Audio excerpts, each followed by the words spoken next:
in Moscow tomorrow. The collection was unearthed in the ancient city of Troy by a German archaeologist in the last century and was taken to Berlin. After the Second World War, the Russians secretly moved the gold to Moscow. The exhibition has led to more demands from Germany for the treasure to be returned to them. This spectacular golden headdress could have been worn by Helen of Troy. King Priam, the Trojan monarch from the pages of the Iliad, might have drunk from this priceless two-handed goblet. The exquisite detail and craftsmanship of the items revealed in this exhibition have drawn gasps of delight from the art world. It's one of the most famous archaeological findings in the human history. For many years, we didn't even know that these pieces of art are kept in Russia. So they were lost. The treasure has historical value, as evidence that the city of Homer's legends and the Trojan horse was not merely a fictional invention. But the gold has twice fallen victim to war, pillage and deceit. After the fall of Troy, it lay buried for centuries in a Turkish hillside. And in our own time, the enmities and lies of the Cold War again robbed it from public view for over 50 years.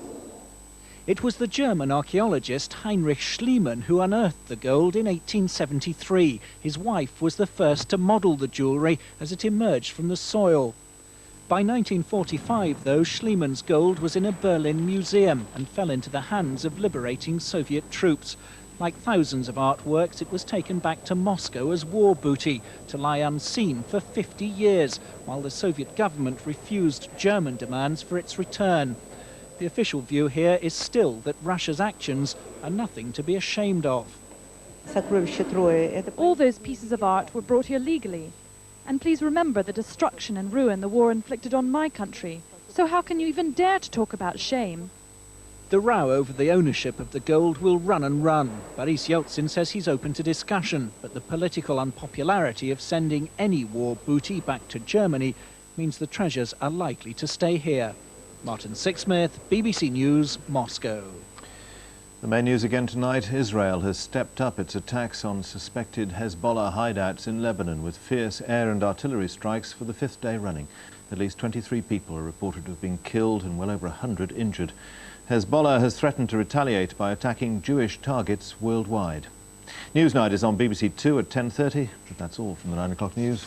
Good night.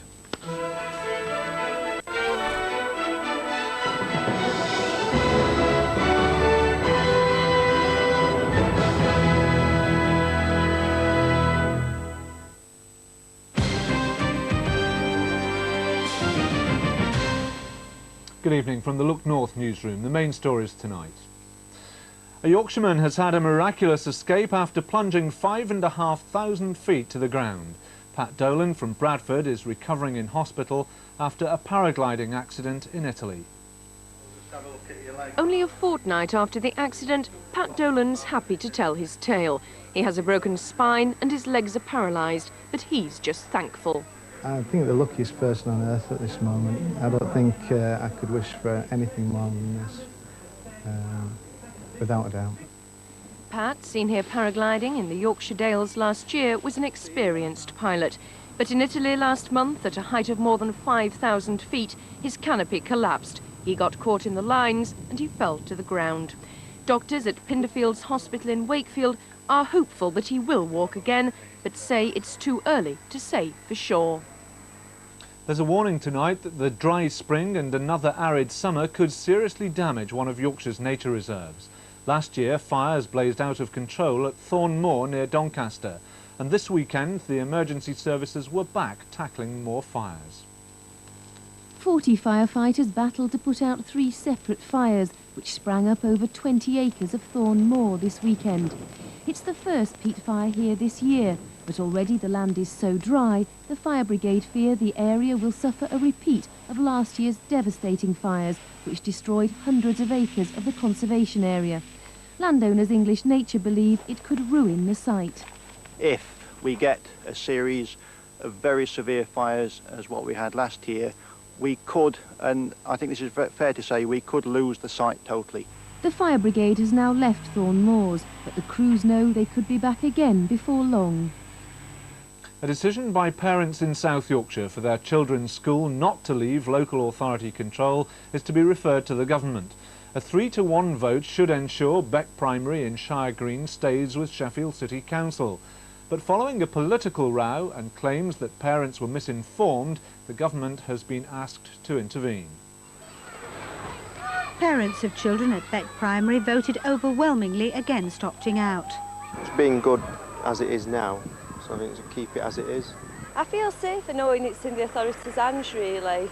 At first I was undecided, and when I heard more about it, the more I thought I'd rather it stay as it is. But the body which looks after grant-maintained schools is claiming parents were misled. This is one of the worst cases of misinformation I have ever seen. Comments, for example, that the school would be selecting pupils should it become grant-maintained. Campaigners against opting out say they won the ballot fairly, but a number of objections have been lodged, and it's now up to the Education Secretary to decide if the ballot at Beck should be rerun. That's all from Look North tonight. We'll be back again tomorrow at 6:30. Now the national weather forecast with Peter Cockcroft. Very good night. Good evening. Gardeners will be glad to hear that the threat of frost is fast disappearing. The bad news is that all of the garden is likely to go mad this week.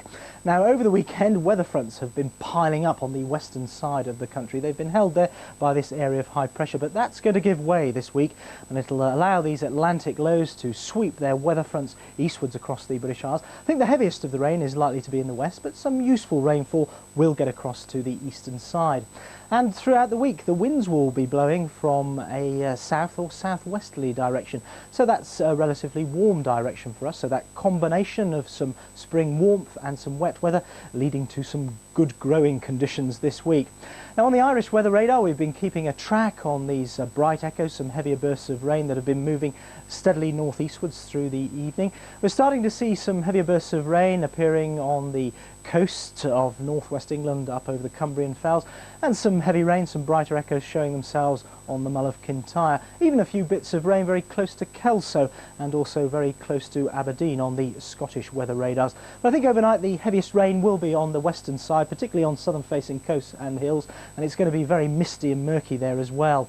Further east, the cloud thickening up, but still some thin bits of cloud, particularly over East Anglia, where temperatures could dip down to 5 or 6 Celsius. Tuesday morning, still some bright weather on this eastern side, a little bit of sunshine, but the cloud thickening up through the day, very late on before any rain arrives in the southeast. And I think throughout the day, the heaviest of the rain is likely to be in the west. So top temperatures where the brightest weather lasts longest, so southeast England, the eastern side of Scotland, the Moray Firth, around about 16 Celsius. On Wednesday, that dull damp weather easing away to the northeast, taking its time to clear away from the far northeast, brighter showery weather coming along behind, and then on Thursday, after a promising start, some more wet weather racing in from the southwest. That's the forecast. Good night. Making babies isn't easy. To not even have one egg.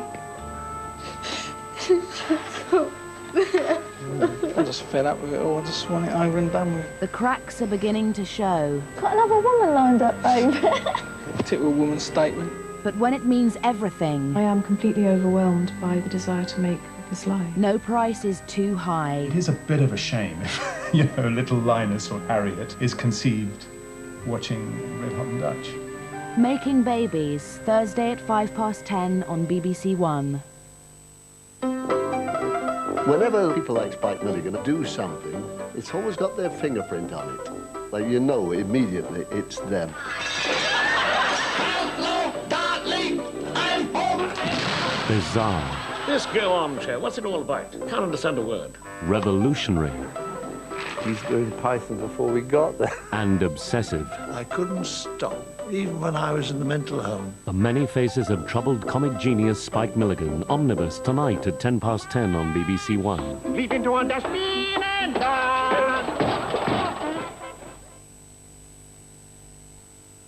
On BBC1 now, Panorama with Peter J.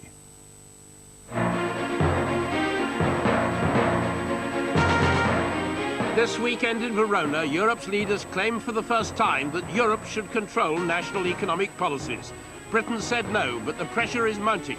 Can Britain stop a country called Europe being created? The German Chancellor says there will be war if Europe fails. Tonight we ask, will Britain meet its Waterloo?